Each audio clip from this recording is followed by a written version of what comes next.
Hello everyone, welcome to my YouTube channel. कैसे हैं आप सब? आई होप आप सब लोग अच्छे हैं। मैं भी अच्छी हूँ। और मैं आप लोगों के साथ अपनी स्टोरी शेयर करने वाली हूँ आज, क्योंकि जब मैंने ब्लॉगिंग की स्टार्टिंग अपने यूट्यूब चैनल मतलब बनाया था और ब्लॉगिंग स्टार्ट की थी, मैंने आज तक अपना कभी भी सोशल मीडिया पे, कभी भी अपने चैनल पे कोई भी ऐसी चीज़ आप लोगों के साथ शेयर नहीं की थी जो कि अलग है। मतलब जो मैं दिखाती हूँ उससे अलग जो मेरी ज़िंदगी एक दूसरी तरह से जो चल रही थी, वो मैंने कभी भी यहाँ पर शेयर नहीं की हूँ। मैं हमेशा अपनी नॉर्मल लाइफ ही आपको दिखाई, हँसता खेलता एक परिवार, इस तरीके से ही मैंने ब्लॉगिंग की थी। शुरुआत जो की थी वो बहुत अच्छी थी, सब कुछ अच्छा था।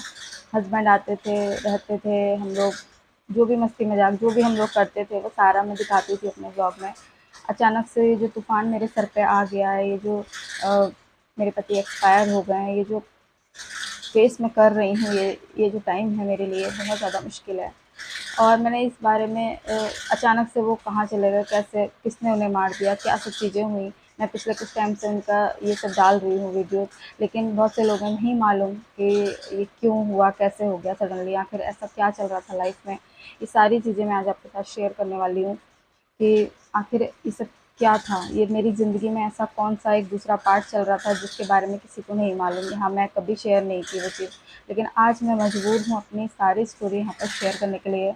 वीडियो थोड़ा लंबा हो सकता है, तो आप लोग पेशेंस के साथ देखना। अगर आपको मेरी लाइफ़, मेरी ज़िंदगी के बारे में जानना है, मतलब क्यों मेरे पति एक्सपायर हुए, क्यों किसी ने उनका मर्डर कर दिया, अगर आपको ये सारी चीज़ें जाननी है तो आप लोग प्लीज़ वीडियो को लास्ट तक देखें।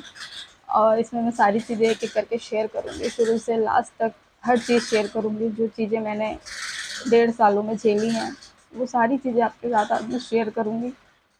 और आप लोगों का प्यार सपोर्ट चाहिए मुझे, क्योंकि इस समय मेरे पास मेरा साथ देने वाला कोई नहीं है, लेकिन आप लोग मेरे साथ रहें। मैं चाहती हूँ कि आप लोग जुड़ें मुझसे, ज़्यादा से ज़्यादा मुझे सपोर्ट करें। और चैनल पे नए हैं तो सब्सक्राइब कर लेना।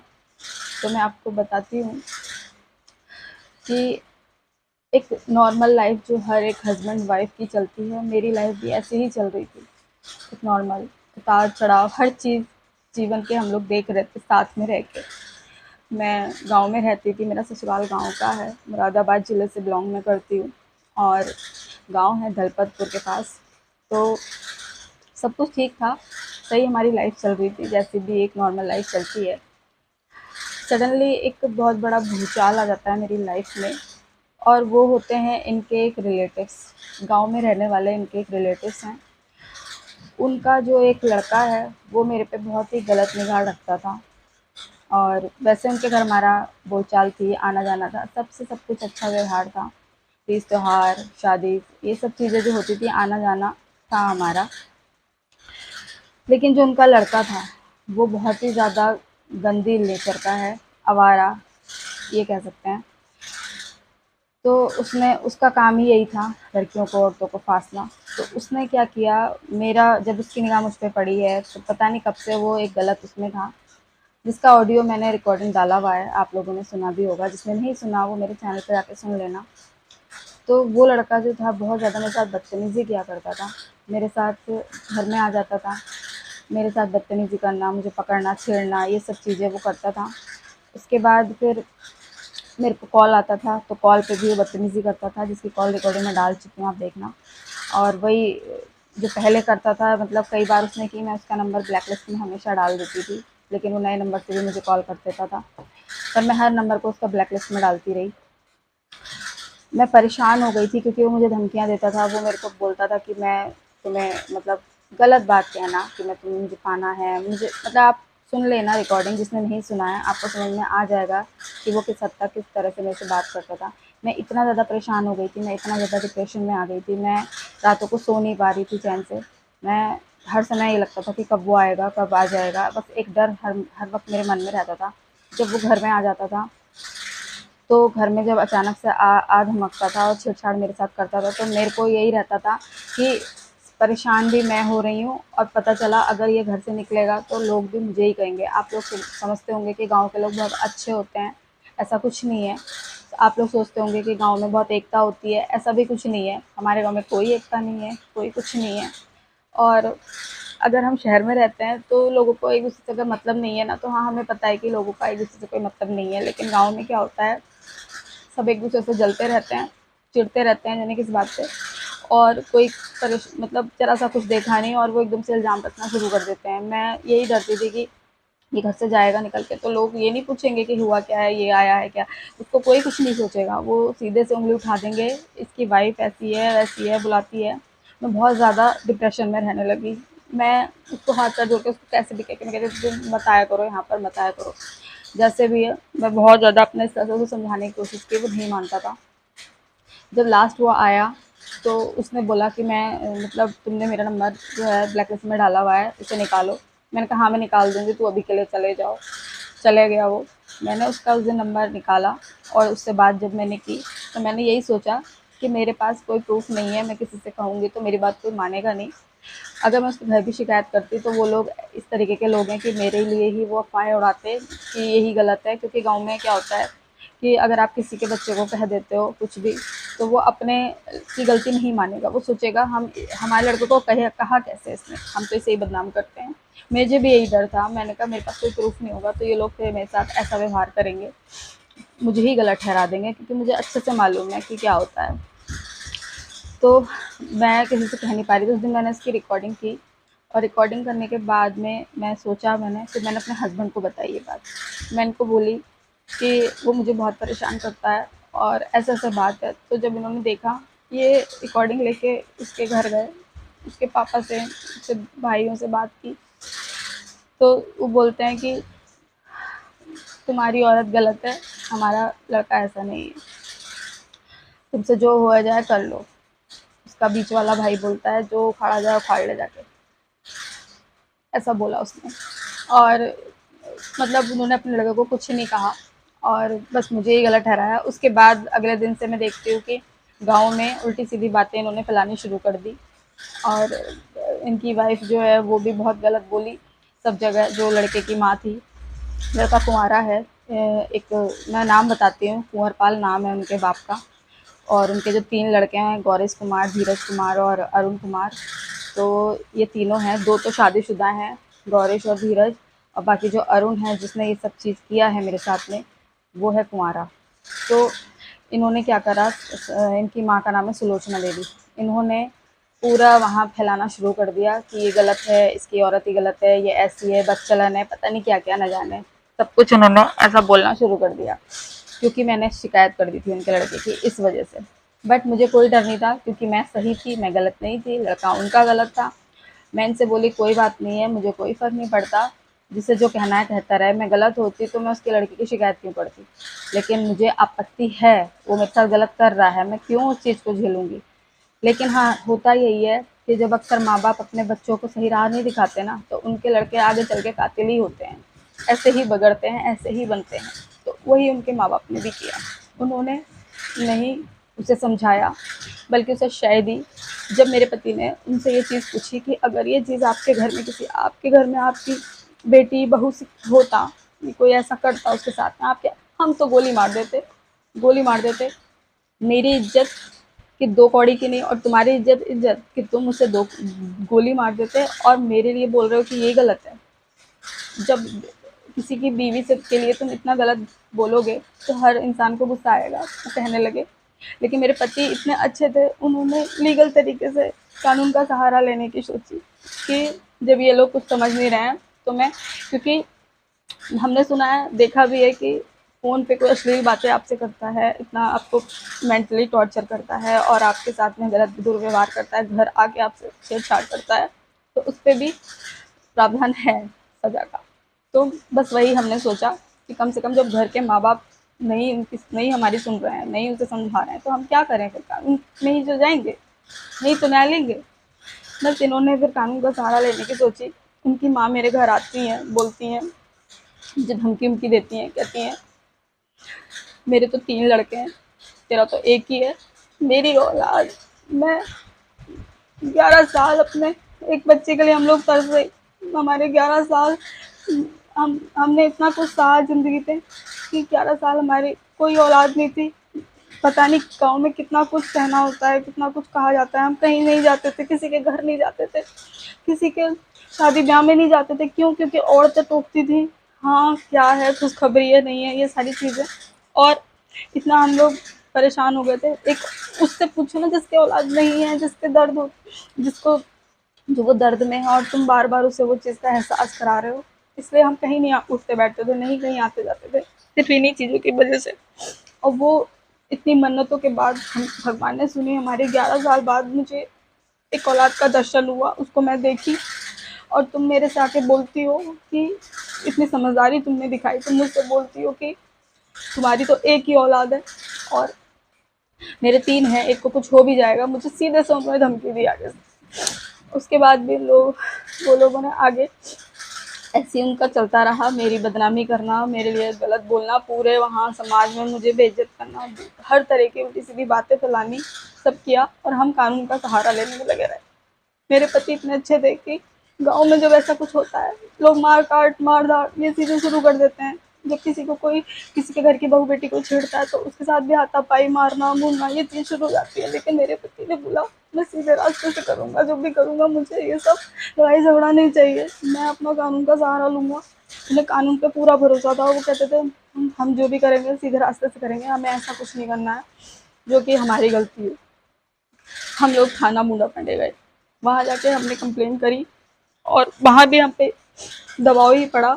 उन लोगों ने हमारा कोई साथ नहीं दिया, वो सब उसी का साथ दे रहे थे। दबंग हैं, पैसे वाले हैं, पुलिस उसी का साथ दे रही थी, मेरा कोई साथ नहीं दे रही थी। हम लोगों का कोई साथ नहीं दिया, मेरे पति का, मेरा कोई साथ नहीं दिया। हम लोग जाते थे थाने में, हमें भगा दिया जाता था या उल्टी सीधी बातें करनी, समझौते के लिए दबाव डालना, ये सारी चीज़ें चलती रहती थी। और उसके बाद फिर ये सब होने के बाद कुछ टाइम के बाद उसकी इतनी आगे, मतलब उसकी इतनी हिम्मत बढ़ी, उसके माँ बाप की वजह से, पुलिस वालों की वजह से उसके आगे इतनी हिम्मत बढ़ी, मुझे धमकी दे रहे थे। वो लोगों ने मेरे साथ इतना गलत गलत किया। हमारा उनसे 376 का मुकदमा लगा उस लड़के पर, अरुण कुमार पर। उसने ऐसी ऐसी आगे हरकतें की जिससे कि जो कि कहने के लायक नहीं है। और जो 376 का मुकदमा था वो भी हमने कोर्ट से ही करवाया था, क्योंकि पुलिस ने हमारी एक नहीं सुनी। हम मुंडा पांडे थाने जाते थे तो वहाँ वो लोग हमारी रिपोर्ट नहीं लिखते थे, ना ही कुछ उस पर, मतलब कुछ नहीं सुनते थे वो लोग हमारी। उन्हें लगता था बस वही सही है। वो सही नहीं, बल्कि वो पैसे वाले हैं इसलिए वो सही। पुलिस के लिए पैसे वाला इंसान, हर पैसे वाला इंसान सही होता है। वो सिर्फ गरीब को ही दबाता है और उसी को प्रताड़ित करता रहता है। मुझे भी किया गया, परेशान बहुत किया मुझे। मैं मैं और मेरे पति जब जाते थे थाने में तो वो लोग बहुत बदसलूकी करते थे। जो भी विवेचक मेरा ये आता था केस जिसके हाथ में होता था, वो मेरे साथ बदसलूकी करते थे। सुबह 10 बजे बुला के बिठा लेते थे और मतलब 2-2 बजे मेरे बयान होते थे वहाँ। और मैं पूरा दिन भूखे प्यासे वहाँ बैठी रहती थी थाने में। जो पिछला साल था मेरा 2022 का, इतना बुरा गया। तो 1.5 साल हमारे इतने गलत गए, इतने गंदे गए। मेरा पति मेरे साथ कंधे से कंधा मिला के चल रहा था, मेरे साथ वो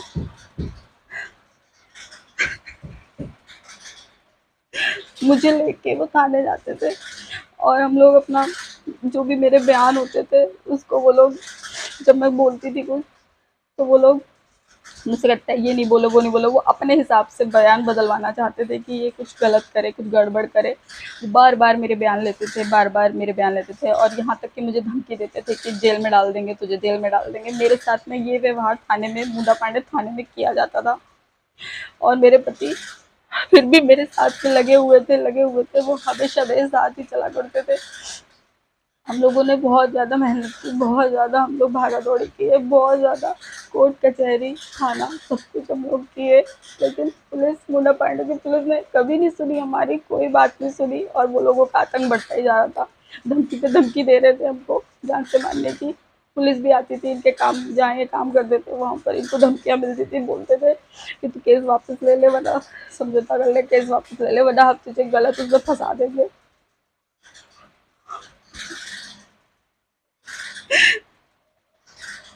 और फँसा देंगे हम तुझे। और वो मुझे आके बताते थे, जब भी वो घर आते थे ना तो बोलते थे कि सपना मेरे को लोग रास्ते में घेरते हैं और आके मुझे धमकी देते हैं, ऐसा वैसा। ये हर चीज़ मुझसे शेयर करते थे और मैं इनको हमेशा रोकती थी। मैं इतना डर, मतलब ऐसा हुआ था कि जब ये सारी चीज़ें हो रही थी मतलब ये जब हमारा ये जो 376 का मुकदमा चल रहा था, उसके बाद जब हमें धमकी आनी शुरू हुई, जब हमें गाँव में थोड़ा डर महसूस हुआ, तो मेरे पति ने मुझे यहाँ मुरादाबाद शिफ्ट कर दिया था, यहाँ पे रेंट के रूम में। हाँ, ये यहाँ मैं रेंट में रहती हूँ, तो मुझे यहाँ पर उन्होंने शिफ्ट कर दिया, और माधव और मैं यहाँ रहते थे, और वो उनका काम वहाँ था, इस वजह से वो वहीं रहते थे। लेकिन वो था हफ्ते में 4 दिन में 5 दिन में वो मेरे पास आते थे, और आके वो जब मुझे ये सारी चीज़ें बताते थे कि मेरे साथ ऐसा हो रहा है, मुझे ये लोग रास्ता घेरते हैं, या मैं सुनने में आ रहा है कि ये लोग मेरा मर्डर का प्लान कर रहे हैं, मेरे लिए जान से मारने की साजिश है। हम लोग मैं इतना डरती थी, बोलती थी उनको कि आप मेरे साथ रहो, सब कुछ छोड़ दो, हम चले जाते हैं यहाँ से कहीं, जब ऐसी बातें तो, मगर आप मेरे साथ रहो, मुझे आपके साथ चाहिए बस, और कुछ नहीं चाहिए। हम सब कुछ भूल जाएंगे, यहाँ से चलते हैं बस। लेकिन वो नहीं माने। तेरा ऐसी बात नहीं है, तू डर मत, ऐसा थोड़ी ना होता है। हम लोग जो है, मतलब कोई मुझे घोल के थोड़ी पी जाएंगे, ऐसा कुछ नहीं है। जो भी है तू टेंशन मत ले, वो मुझे ऐसे ही मनाते रहे। हम लोग एप्लीकेशन लगाते रहे, हम लोग लखनऊ गए, हम लोग पहले मुरादाबाद में हमने बहुत कोशिश की, नहीं हुआ, हम लखनऊ तक गए।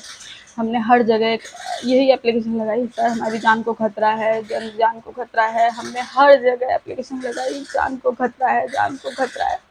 लेकिन ना बूढ़ा पांडे पुलिस, ना मुरादाबाद पुलिस, ना ही किसी अधिकारी, ना किसी और ने, किसी ने हमारी कोई मदद नहीं करी। किसी ने भी ये चीज़ पे गौर नहीं किया कि इनकी जान को खतरा है तो कुछ एक्शन ले या ना ले। उस लड़के को कुछ नहीं कहा, उनके घर वालों को नहीं रोका, किसी ने कोई रोक नहीं लगाई, कोई भी रोक नहीं लगाई। बस हमको ही कहते रहे, टॉर्चर करते रहे कि अपने यहाँ से चले जाओ, गाँव छोड़ दो, ये सारी चीज़ें।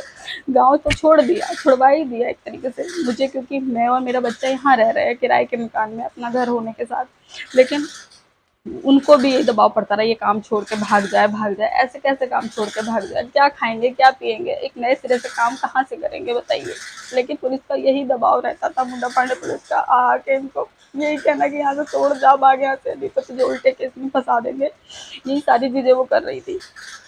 और उसके बाद वो लोग भी, उनका भी बढ़ता जा रहा था, क्योंकि पुलिस तो इन्होंने अच्छे से खरीद ली थी, इस वजह से उनका डर सारा खत्म था। और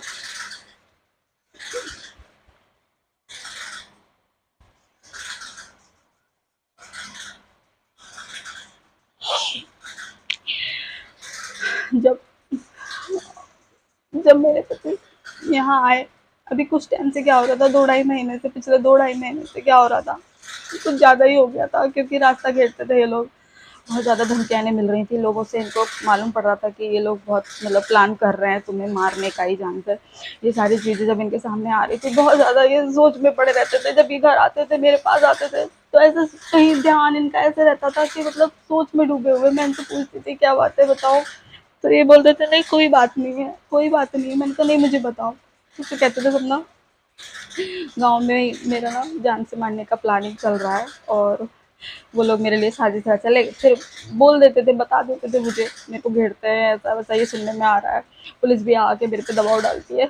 तो मैं यही डरती थी, मैं कहती थी नहीं आप मेरे पास रह लो, मैं नहीं जाने दूंगी। मैं हर बारी यही कहती थी कि मैं आपको नहीं जाने दूंगी, आप मेरे पास रहो, थोड़ा कम खा लेंगे, कम कर लेंगे खर्चा, लेकिन आप यहीं रहो, मगर आप वहाँ मत जाओ। पर वो मेरी एक नहीं सुनी। वो कहते हैं ना, एक औरत जो होती है वो कितना भी जिद कर ले, लेकिन जो लास्ट डिसीजन होता है वो उसके पति का ही होता है। मैंने बहुत कोशिश की, मैंने हाथ जोड़े, मैंने कहा देखो भगवान ना करे अगर तुम्हें कुछ हो गया, मैं अपने बच्चे के साथ कैसे रहूंगी, क्योंकि मेरा तुम्हारे अलावा कोई सहारा नहीं है।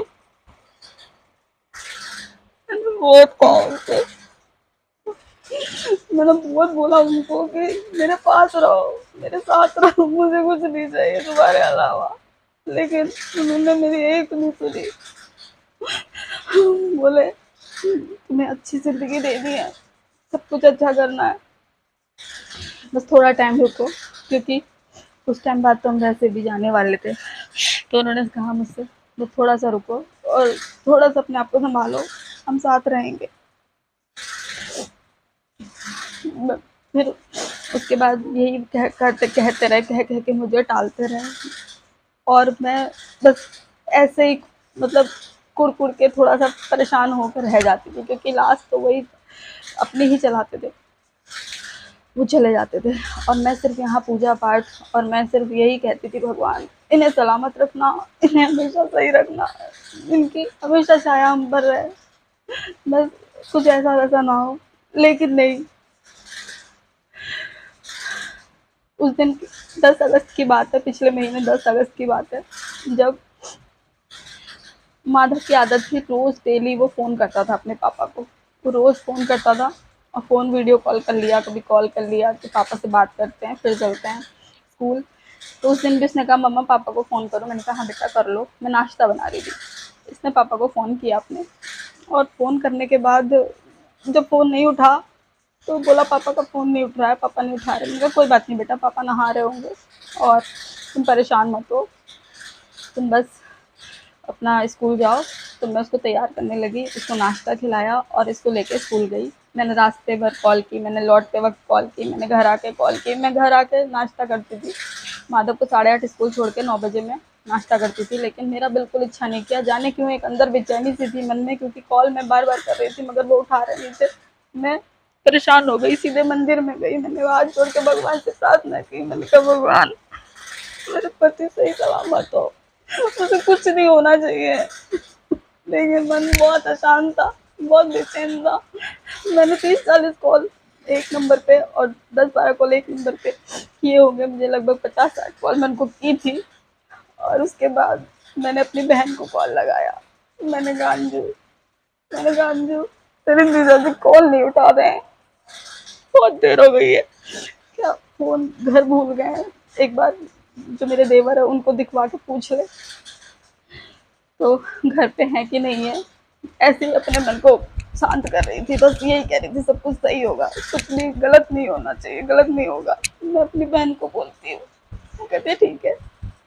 कि मेरे देवर जाते हैं और जब वहाँ जाते हैं तो मेरी बहन का कॉल आता है थोड़ी देर में मेरे पास, बोलती है दीदी माधव को लेके आ जा। कहती है माधव को लेके आ जाओ, और मैं उस समय अकेली थी घर में।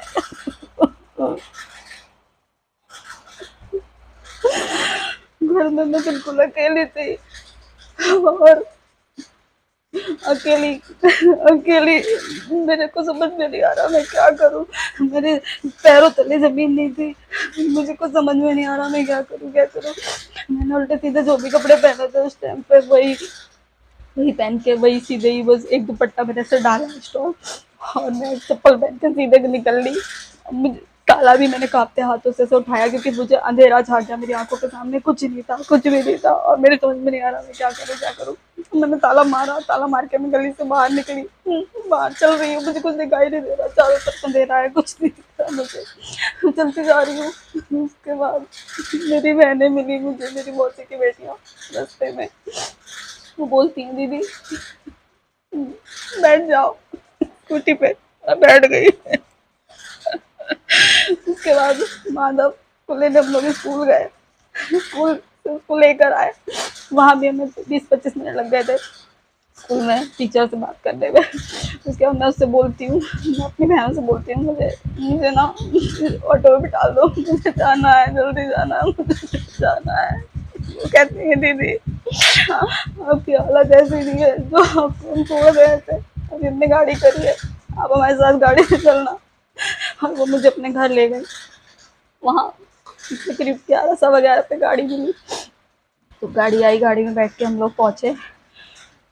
मैं तकरीबन 12 बजे पहुँची, कांवरिए बहुत रोड जाम था और हम लोग उसी बीच जब 12 बज गए हमें घर पहुँचने में, तो वहाँ मैं पहुँची हूँ और मैं बता नहीं सकती उस समय मेरी क्या हालत रही होगी, मैं कैसे कैसे किस तरह से मैं क्या कर रही हूँ, कैसे गई होंगी।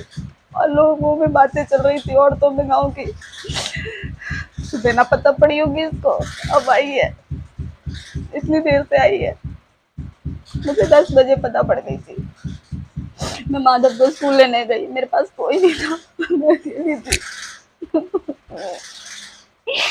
और मैं, लेकिन मेरे पास ये थोड़ी था मैं उस समय ये सारी चीज़ें, लेकिन हाँ ये सारी चीज़ें मुझे दिमाग में सुनाई आ रही थी, लोग कह रहे थे अब ये करके, और मैं वहाँ पहुंची तो वहाँ घर में जाके मैंने देखा सिर्फ खून ही खून था।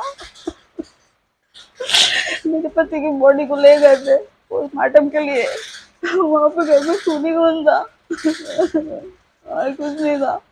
मेरा सब कुछ खत्म हो गया था, सब कुछ। कंजरों ने, उन हरामजादों ने मेरा पति मुझसे छीन लिया।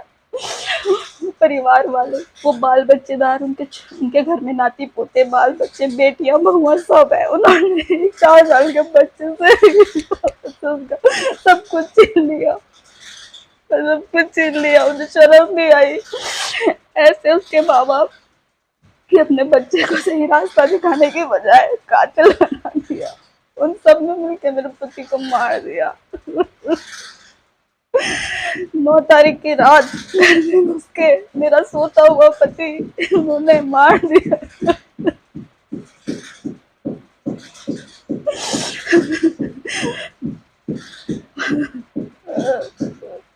सब खत्म कर दिया उन्होंने।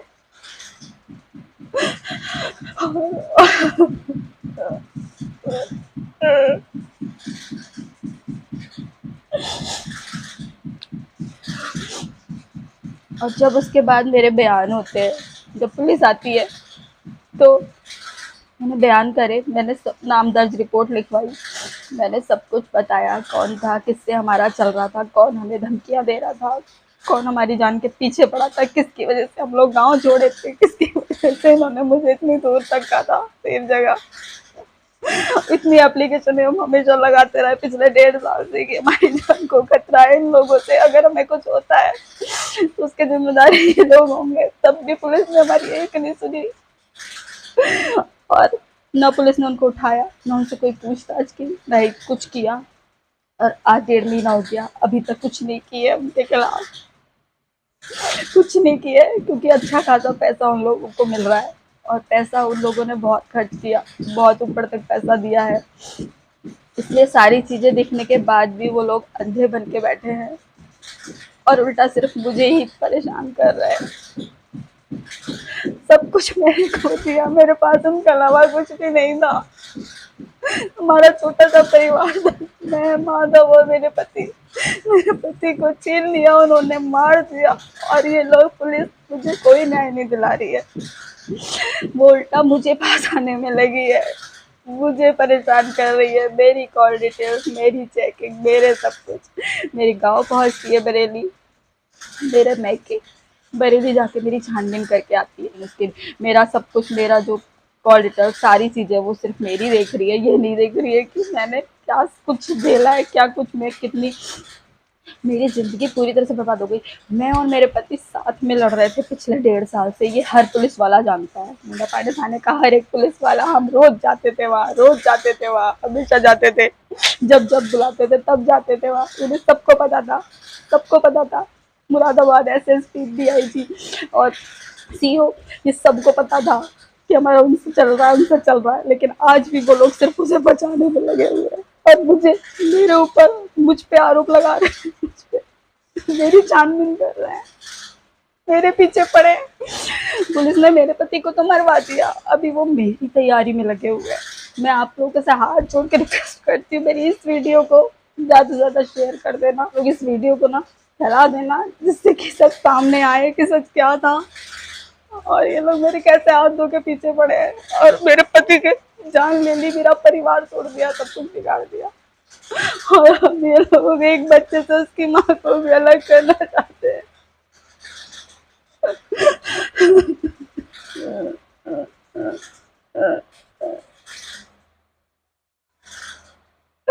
कोई न्याय नहीं मिलता कानून में। कानून जो होता है ना, पैसे वालों का होता है। ऐसे चोर, डकैत, लुटेरे, बलात्कारी, हत्यारे, ऐसे लोगों का कानून होता है, क्योंकि वो लोग भर देते हैं पैसा। और पुलिस को क्या चाहिए? पैसा ही चाहिए ना। उस पैसे से ये लोग अपना घर आबाद करने की सोचते हैं, पर ये भूल जाते हैं कि तुमको लगता है कि कोई मर रहा है तो केवल किसी के मारने से मर रहा है? बोलिए, किसी के मारने से मर रहा है क्या? दुनिया में ऐसा भी है कि प्राकृतिक तौर से भी लोग मर जाते हैं, किसी को हार्ट अटैक आ जाता है, कोई चक्कर खा के ऐसे ही गिर जाता है, किसी का एक्सीडेंट हो जाता है, किसी के साथ कुछ, तो ये सोचते हैं हम क्या अमर होके आए। अमर होके नहीं आता है कोई, कोई नहीं आता अमर होके। जिस पैसे के पीछे भाग रहे हो यहीं का यहीं रह जाने वाला है, ये समझ गए ना, यहीं का यहीं रहने वाला है, इसको लेके नहीं जाने वाला कोई। लेकिन नहीं, इन लोगों के आंखों में सिर्फ और सिर्फ एक पट्टी है, पैसे की भूख है, पैसे की। इतने अच्छे अच्छे पदों पे होने के बाद, इतना अच्छा पैसा कमाने के बाद, जिससे तुम अपनी लाइफ, अपने बच्चे अच्छे से कर सकते हो, अच्छे से उनका परवरिश सब कुछ कर सकते हो, लेकिन फिर भी इन्हें ज़्यादा से ज़्यादा पैसा चाहिए। और ऐसे लोगों का पैसा, ऐसे गद्दार लोगों का, ऐसे गलत लोगों का, जो कि ऐसा गलत करते हैं, खून करते हैं किसी का, ऐसों का पैसा खाते हैं ये लोग। परेशान करते हैं गरीबों को, हमें हमें परेशान करते हैं। मैं इतनी परेशान हो गई, मैं कितना भाग रही हूँ पता है। एक न्याय की उम्मीद में कि मेरे पति को न्याय मिल जाए। 1.5 साल से जो पति मेरे लिए लड़ रहा था, जो मेरा कदम कदम पे साथ दे रहा था, जो मुझे इतना प्यार करता था, आप लोगों ने मेरे ब्लॉग में भी देखा होगा कि वो मेरी इतनी सी तकलीफ नहीं देख पाते थे। वो मेरे लिए कैसे भी करके, कुछ भी करके, अब ज़्यादा से ज़्यादा मुझे खुशी देने की कोशिश करते थे।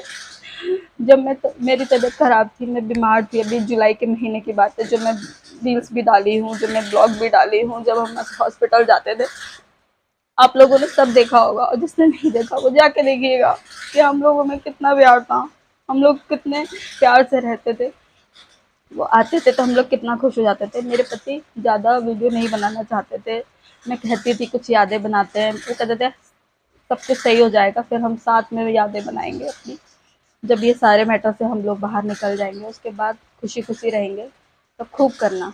वो नहीं ज़्यादा करवाते थे, लेकिन जितनी भी थोड़ी सी भी यादें आज मेरे पास, आप लोग देखना अगर जिसने नहीं देखी, कि वो कितना मेरे लिए करते थे। यहाँ घर आते थे, मेरा इतना साथ हो जाता था कि वो स्कूल का सारा चीज़ें, माधव की तैयारी हो, सुबह के जितने काम हो, सब में मेरी हेल्प करते थे वो मेरे साथ।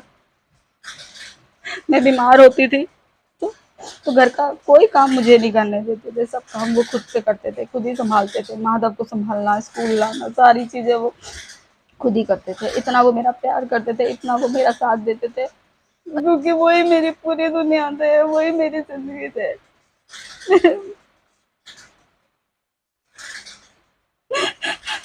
कोई मेरे लिए नहीं है, कोई न्याय नहीं दे रहा मुझे। आंखों में पट्टी बंधी है इन लोगों के। पता नहीं मैं कब तक रहूंगी या नहीं रहूंगी, क्या होगा मेरा, क्या नहीं होगा, माधव का क्या होगा, मैं नहीं जानती। लेकिन ये है, मेरा ये वीडियो मैं डाल रही हूँ, तो आप लोग इस वीडियो को बहुत ज़्यादा फैला देना, इतना फैला देना कि ये कहीं ऐसी जगह पहुंच जाए, किसी ईमानदार के पास, किसी ईमानदार पुलिस वाले के सामने। क्योंकि हमने 1.5-2 सालों से देखा, हमें कोई ईमानदार नहीं मिला जो कि सच का साथ दे सके, सच का यहाँ पे चल सके, अन्याय से न्याय को बचा सके। पर नहीं, सबके सब अन्याय के साथ, अन्याय के साथ ऐसे ही लोग मिले अभी तक हमें इस डिपार्टमेंट में।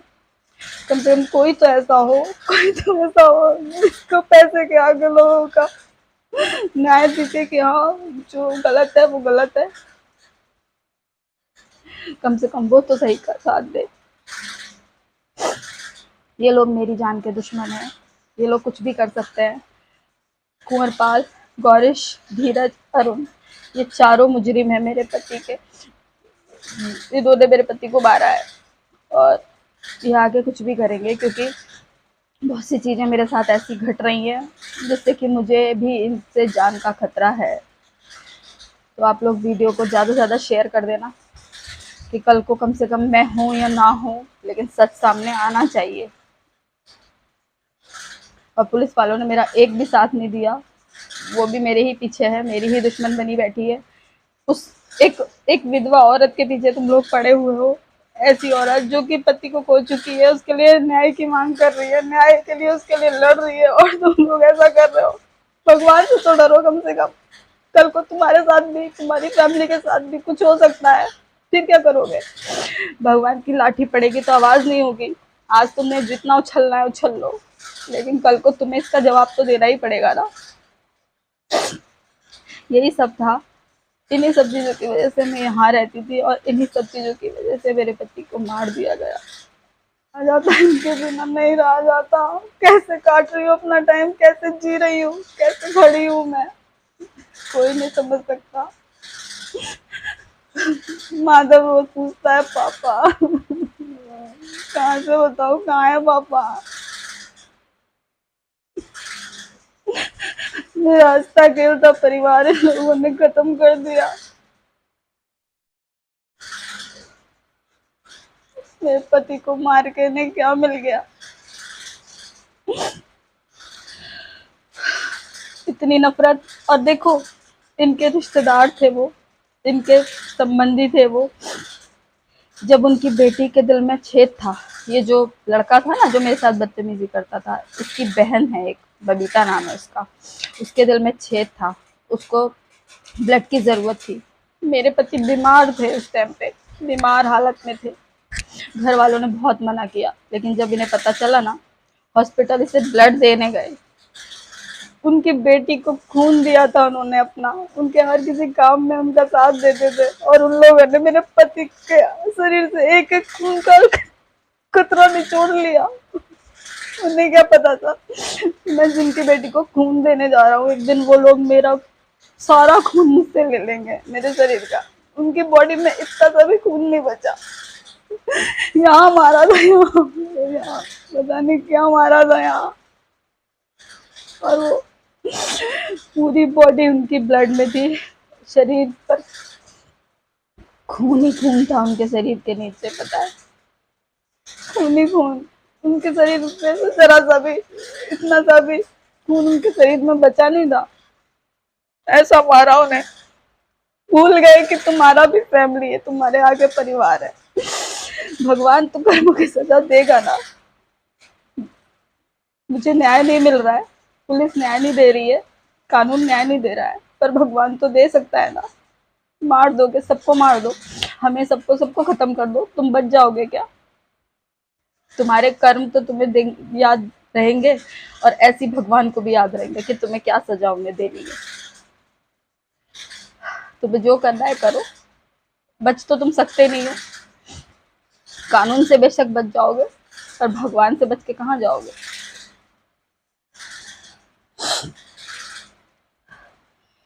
सब खत्म कर दिया इन्होंने मेरा, मेरी पूरी जिंदगी बर्बाद करके रख दी।